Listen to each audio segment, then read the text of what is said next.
Assalamualaikum warahmatullahi wabarakatuh. Hai para pecinta catur dan para caturmania, selamat datang kembali di Legenda Catur Dunia. Saya menemukan sebuah partai yang cukup unik dan menarik kawan-kawan, yang dimainkan oleh Vladislav Sipetin, pecatur asal Rusia yang cukup muda. Permainan ini dimainkannya tahun 2017 silam di turnamen World School Under 17 di Durrës, Albania. Di sini Vladislav Sipetin mengawali permainan dengan pion E4 dan lawannya adalah Zino Velezhnya membalasnya dengan pion E6, pion D4, pion D5 French defense, dan Sipetin memainkan variasi taras kuda D2. Hitam melanjutkan kuda F6, pion E5 mengancam kuda mundur ke D7. Biasanya di langkah berikutnya kawan-kawan bagi putih memainkan pion C3, kuda ke F3, ataupun gajah ke D3. Ini adalah langkah-langkah yang umum pada lanjutan langkah kelima bagi putih. Tapi dalam game kali ini, Sipetin memainkan langkah yang cukup agresif atau langkah yang tidak umum, memainkan pion F4. Langkah ini selain untuk memperkuat penguasaan peta pusat, biasanya juga dipersiapkan untuk mendukung serangan di sayap raja ke depannya. Hitam meresponnya dengan pion C5, langkah yang cukup standar dalam permainan flank defense oleh hitam. Pion C3, kuda C6, kuda putih ke F3, gajah hitam ke E7 mempersiapkan untuk rokade pendek, dan pion G3 lanjut Sipetin. Hitam pun rokade pendek. Di langkah ke-9 ini, Sipetin membuat langkah yang cukup menarik dan cukup unik. Langkah yang tidak umum bagi kita semua kawan-kawan. Sipetin melangkahkan raja ke F3. Raja mencari tempat yang aman tanpa melakukan rokade. Ini merupakan langkah yang cukup unik. Dan coba perhatikan kawan-kawan, bangunan struktur pion putih membentuk struktur piramida yang cukup unik. Akankah struktur pion ini mampu melindungi rajanya dan mampu dibongkar oleh hitam? Kita lihat saja kawan-kawan langkah-langkah berikutnya oleh kedua pemain. Hitam melanjutkan dengan pion F6 menantang pion pusat putih. Tantangan ditolak, putih atau Sipetin lebih memilih melangkahkan raja ke G2, melanjutkan langkah rajanya untuk mendapatkan posisi yang cukup aman dan tertutup. Hitam menggeser betengnya ke B8, persiapan dukungan untuk serangan pion di sayap menteri, dan gajah ke D3 lanjut Sipetin. Pion C4 mengancam gajah, gajah mundur ke C2, pion B5. Hitam melanjutkan rencananya menyerang putih lewat sayap menteri. Tidak demikian dengan Sipetin, menunjukkan serangan di sayap raja dengan pion H4, pion B4 lanjut hitam. Disinilah kawan-kawan kita temukan momen-momen kritikal di game kali ini. Bagi kawan-kawan semua yang ingin menebak langkah lanjutan dari putih, coba pause video ini untuk beberapa detik. Temukan langkah mematikan di langkah berikutnya oleh putih kawan-kawan. Namun sebelum saya lanjutkan langkah berikutnya oleh putih, bagi kawan-kawan yang lupa subscribe, bisa dukung channel ini dengan klik icon subscribe.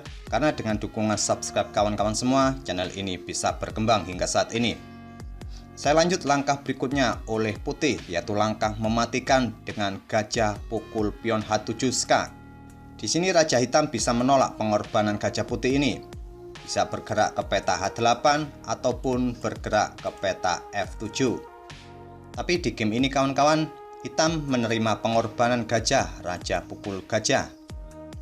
Nanti di akhir permainan kawan-kawan saya akan tunjukkan variasi apabila raja menolak pengorbanan gajah putih. Mungkin bergerak ke peta H8 atau bergerak ke peta F7. Sipetin melanjutkan serangannya dengan kuda ke G5 skak, kembali mengorbankan perwiranya. Pengorbanan kembali diterima, pion pukul kuda, pion H pukul pion G5 open skak, raja ke G8. Dan sekarang bagaimanakah kawan-kawan langkah lanjutan dari putih ini? Apakah putih harus melangkahkan menteri ke H5? Langkah ini juga cukup bagus kawan-kawan, tapi langkah ini jauh lebih panjang untuk memberikan skakmat bagi raja hitam. Di sini hitam akan meresponnya dengan beteng ke F5. Dan kelanjutannya akan seperti ini kawan-kawan.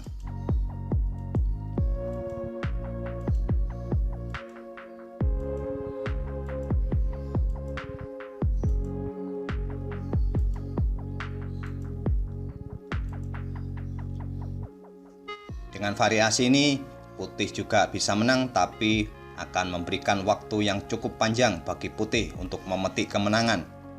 Langkah terbaik bagi putih pada posisi seperti ini yaitu langkah yang ditunjukkan oleh si petin dengan beteng ke H8 skak, kembali mengorbankan perwiranya.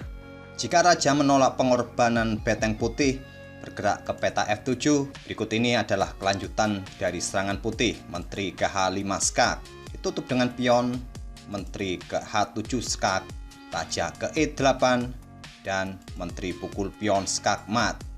Di sini hitam menerima pengorbanan beteng putih, raja pukul beteng, menteri ke H5 skak, raja ke G8, dan putih mendorong pion G6, memberikan ancaman skak mat di peta H7.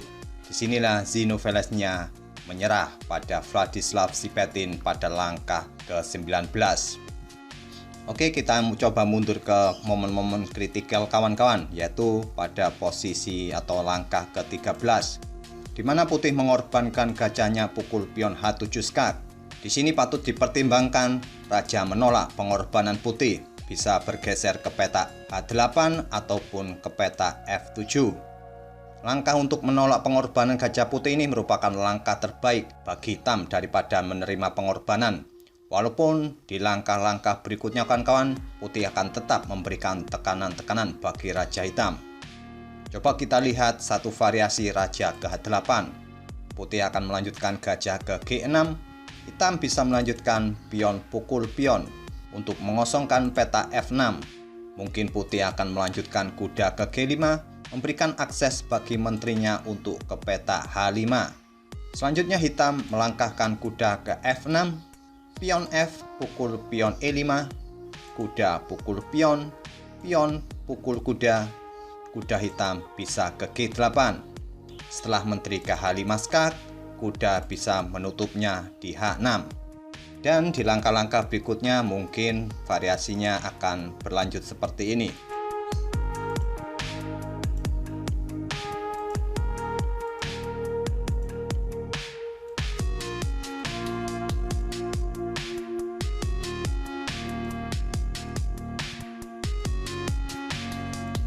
Dan saya rasa tidak perlu saya lanjutkan lagi kawan-kawan. Melihat dengan komposisi perwira atau bidak putih dan hitam ini, dipastikan putih akan menang di game ini. Dan saya ucapkan terima kasih banyak kawan-kawan telah menyaksikan video kali ini. Dan jangan lupa untuk subscribe channel ini, karena sekali lagi dengan dukungan kawan-kawan semualah channel ini bisa berkembang. Sampai bertemu di video berikutnya. Wassalamualaikum warahmatullahi wabarakatuh.